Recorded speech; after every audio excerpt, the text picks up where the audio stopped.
All right, good morning and happy new year. I am so excited to kick off the new year with you. And I don't know about you, but for me, I just feel like there is so much to look forward to this year. And being able to come together on New Year's Day to celebrate together with you, I'm so excited, so awesome. So now, before I get too far, and going to look at the two passages this morning. We're going to look at one from the Old Testament and one from the New Testament. We're going to look at the Old Testament passage as we say goodbye to 2022, and that'll be Isaiah 43. So you can go ahead and find Isaiah 43, and then we're going to look ahead to Romans 12 as we look ahead to 2023. So go ahead and look for Isaiah 43. And as you start to look for that, let me start by saying I love the way this year worked out. Usually in our sermons, we have this Sunday that's in between Christmas and New Year that I never really know what to do with. But this year, that odd Sunday is no longer in here. We can jump right into the new year, a year that can be full of awesome opportunities. And so I am just so excited about that. But let me start off with this. Anyone planning on a New Year resolution? Anyone? I mean, I have several myself, and I write them down so I can look back over the year, maybe hold myself accountable to them, maybe. I remember back in 2020, the COVID year, I resolved to do 20 new things. So 20 new things in 2020, things that I had never done before. And little did I know it would be so easy. I mean, let's face it, I've never been quarantined before. So yeah, 2020 was pretty easy to do 20 new things. So let's pray we don't have another year like that. Okay, but before you get down on resolutions, let me say this tradition of making resolutions have been around forever. I did a quick Google search this week and discovered that resolutions were being made clear back around 2000 BC.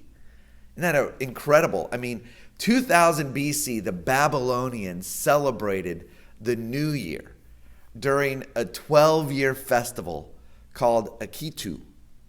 And that celebration coincided with the vernal equinox. We would say the beginning of spring. They called that March 20th, that beginning of spring. They celebrated that as marking their new year. Which kind of made sense for them. They were an agricultural country at that time, and so it was the start of their activities as they began planting their crops. They would also crown their king. They would even make promises to pay back debts or even made resolutions to return borrowed farm equipment. And so that was really the way New Year's resolutions took shape. Well, as the Roman Empire much later began to expand, the Romans adopted this tradition of resolutions right around 46 BC. However, obviously, because they ran by the Julian calendar, they shifted that tradition to January 1st, which is what we have today. So today, we have continued to evolve this New Year's resolution process. As our world changes, many people are making resolutions that would not have even been thought of some 4,000 years ago. So let me start off this morning with a few common resolutions for 2023. These resolutions were provided for anyone as we go into 2023. And as I looked through those that I found on the internet, I think they're well worth considering as we head into the new year. The first one was find a better phone-life balance. The truth is, in this day and age, A lot of us live and breathe by our smartphones. And while it's amazing to have this little computer in your pocket at all times, we also risk being on our phones a little bit too much. And nowadays, most phones will track your screen time. So look at what yours is and maybe consider by reducing it 5, maybe even 10%. So that's the first common resolution for 2023. The second one is focus on a new hobby. For too long, we always set New Year's resolutions. They have a place, they put a lot of emphasis on our bodies, right? Lose weight or gain weight or changing the way we eat or live. Well, in recent years, there's been a strong and steady push towards doing something that's healthy for us or able to give us more mental health, right? And so in that vein, consider focusing your resolution, maybe time and energy, on how you can nurture a new hobby in your life instead of focusing on some negatives that you want to change. Just a suggestion. Number 3, it said build strength in a gym instead of focusing on losing weight. So if you're heading to the gym, if that's a must for you in 2023, great. But working out is wonderful, not only for your health, but also for your for your mental health. And we see in the Bible that our body is a temple of God, so maybe we should look at strengthening it. So this time around, instead of focusing on losing weight, why don't we focus maybe on gaining strength instead? So that was the third one that they suggested. The fourth one was take one screen-free day a week. I read that one and I thought, wow, I actually have a friend that years ago, probably 6 or 7 years ago, he practiced what he called moderately medieval Monday. And every week on Monday, he would not use his computer or iPad. He avoided using phones for anything except for making or receiving calls.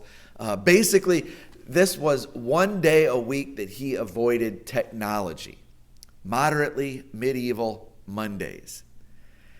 And you know, as I was talking earlier about our society and our mental health, as we continue to deteriorate with mental health, maybe taking a screen-free day a week could help a lot. Now, the fifth one, and the last one I'm going to give you, could really go along with 1 and 4 quite a bit. They suggested to read more books. Instead of living on technology, they're saying read more. If you haven't read a complete book in more than 5 years, then maybe this would be a good one for you to consider. And I can help you out with that in just a little bit. So there are some suggestions from the internet for 2023, but I know some of you, maybe many of you, are saying, well, I just don't make resolutions. In fact, many people do not make resolutions anymore. In fact, studies show that less and less people are making resolutions. In fact, a CBS News report said that 29% of Americans are planning to make resolutions. And that is down from 44% just a few years ago. So let me start off by challenging you, and I will challenge you with this again, more specifically in a little bit, to make at least one resolution this year. Make at least one resolution. And I will circle back to that in just a minute. But let's start off. I think you guys have had time to find Isaiah 43. So let's start off reading Isaiah 43. Let me give you some context first. This passage is speaking to a split nation, Judah and Israel. They've split at this point. And Isaiah is writing this while Israel is in the Assyrian captivity. And in just a few decades, Judah would also be going into captivity. They'll be going into the Babylonian captivity. And so God is speaking to this captive nation. And this is what he says in Isaiah 43. And this is verses 15 through 19. Verses 15 through 19. And this is what God says. He says, I am the Lord, your Holy One, Israel's Creator, your King. This is what the Lord says. He who made a way through the sea, a path through the mighty waters, who drew out the chariots of horses, the army and reinforcements together, and they lay there to get never to rise again, extinguished, snuffed out like a wick. Forget the former things. Do not dwell on the past. See, I am doing a new thing. Now it springs up. Do you not perceive it? I am making a way in the desert and streams in the wasteland. Now, this is an interesting passage for a few reasons. First, we realize that the nation is in captivity. And they're in captivity because there was a series of rebellions away from God. They dove into idolatry. Their last few kings before the captivity, were pretty evil. And so as they continued to turn their back on God, and God warning them many times, finally God sent them into captivity for judgment. And it is here in verses 15 and 16, we see God kind of hearkening back, reminding them of who he is, calling to them. It's like God is saying, hey, remember me. I am your God. I am the one who saved you from Egypt. I brought you through the Red Sea, right? I conquered by drowning the Egyptians who attempted to pursue you. Remember that? Yeah. I am that God, the Holy One. And if you wish to be rescued, well, I'm the one who can do that. And God goes on to say in verse 18, forget the former things. Do not dwell on the past. See, I am doing a new thing. Now it springs up. Do you not perceive it? I am making a way in the desert and streams in the wasteland. Now, we read that and we can't help but see a little bit of prophecy. This is prophecy that was written for them as God was planning their freedom from captivity. But even as God reminded them of their captivity and their freedom from Egypt, he now is looking ahead to a new exodus from Assyria or Babylon. But not just that. He also, this bit of prophecy looks even further ahead to a new freedom that is found in Jesus. A new freedom found as God does this new thing and brings a way in the desert and streams in the wasteland. A new life, a new hope, a source of grace that calls the Israelites to change their course, to forget their former life, and instead to embrace God.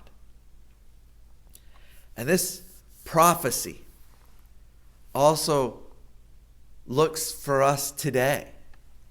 Looks to a day when Jesus comes and tells them of this new thing where temple sacrifices are given up because God is willing to pay the ultimate sacrifice through his Son and his death on the cross.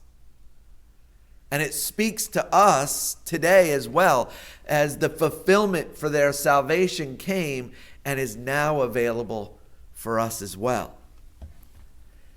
And so as we stand now in this new year on January 1st, I see the same message for us to be heard as well in our traditions right? We hear this kind of thing in our traditions as a story to forget what's behind and strive toward a new beginning, right? Verse 19, see, I am doing a new thing now. It springs up. Do you not perceive it? I am making a way in the desert and streams in the wasteland. And so as we look ahead with excitement for what God may be doing in this new year. And so we look ahead to Romans 12 in the New Testament. In Romans 12, we read verses 1 and 2. And it says this, therefore I urge you, brothers, in view of God's mercy, to offer your bodies as living sacrifices, holy and pleasing to God. This is your spiritual act of worship. Do not conform any longer to the patterns of this world, but be transformed by the renewing of your mind. Then you will be able to test and approve what God's will is, his good, pleasing, and perfect will. I think this is another great passage for us on New Year's Day. When we meld these two passages together from the Old and the New Testament together, it gives, in my opinion, this beautiful New Year's theme. This idea to not look back, but to look ahead. To see where God is moving in our lives, what he's doing, and then seek to join him in it, to offer ourselves to God to do his will. And it is funny that during this time of year when we think of resolutions, we all know how to make physical resolutions, right? I'm going to lose weight, or I'm going to give up a bad habit, or I'm going to exercise more, or I'm going to gain strength. All these physical resolutions. But when it comes to our spiritual lives, sometimes we really have no idea how to set goals or resolutions. And I'm often told, I don't know what God wants me to do. Well, I would urge you that since God is merciful, that you would offer yourself to him, to follow him, to sacrifice ourselves in order to seek after him. For that is your spiritual act of worship.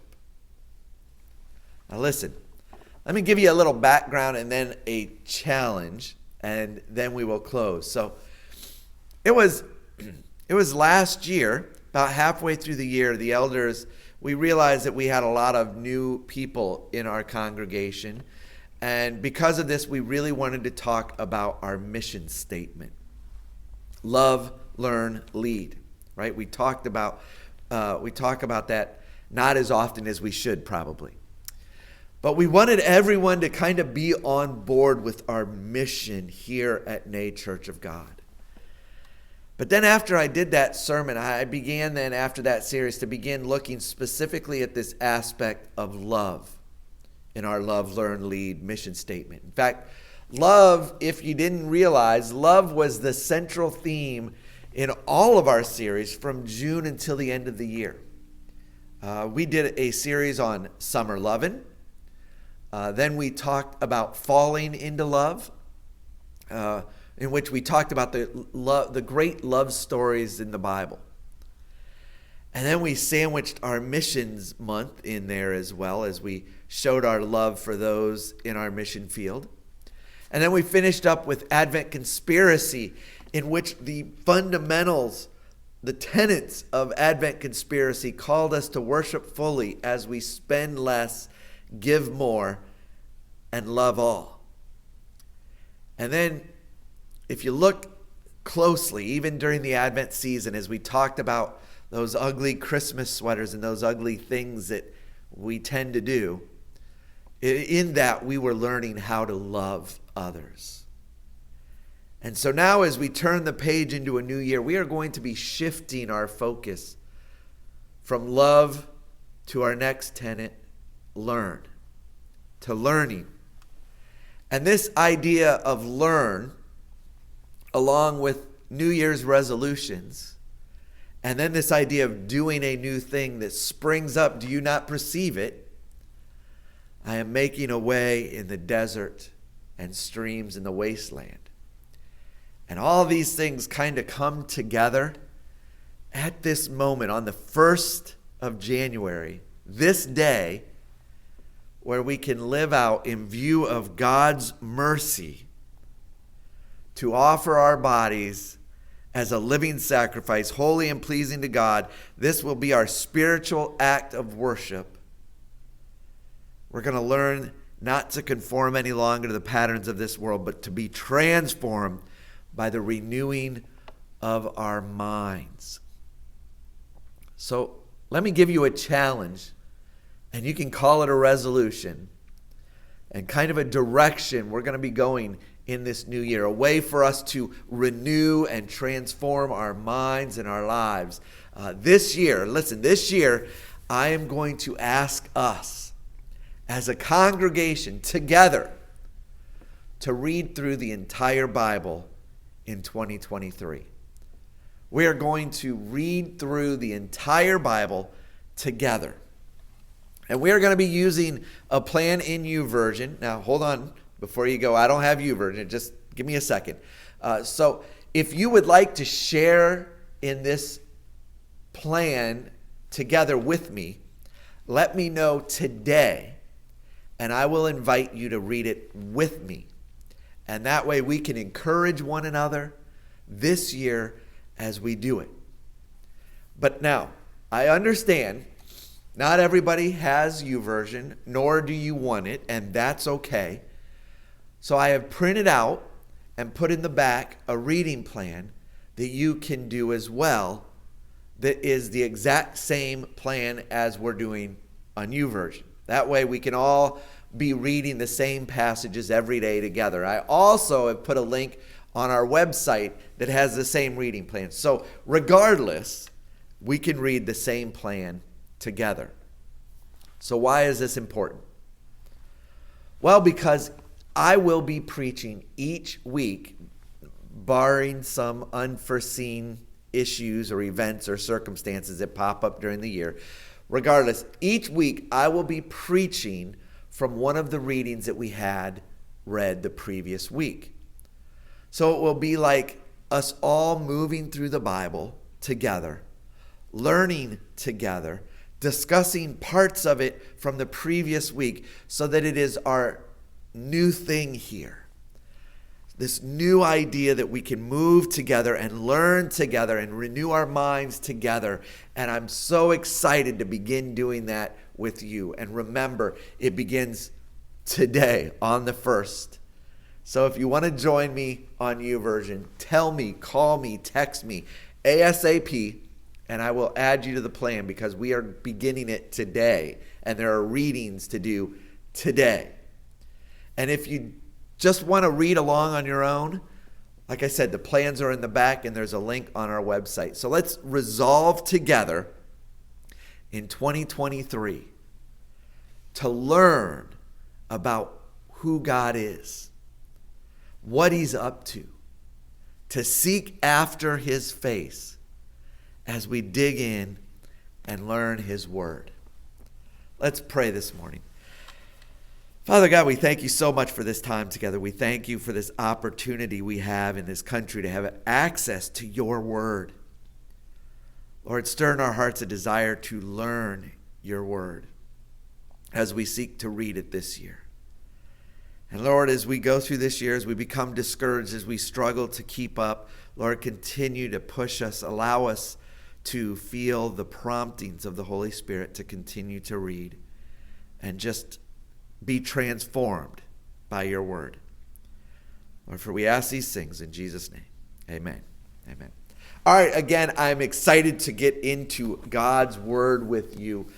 Go ahead and find that link. It'll be on the main page, on the front page, on the right side.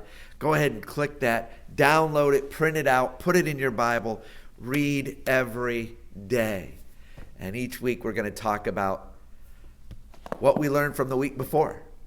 So look forward to learning the Bible with you guys. Until next week, God bless. Have a great week.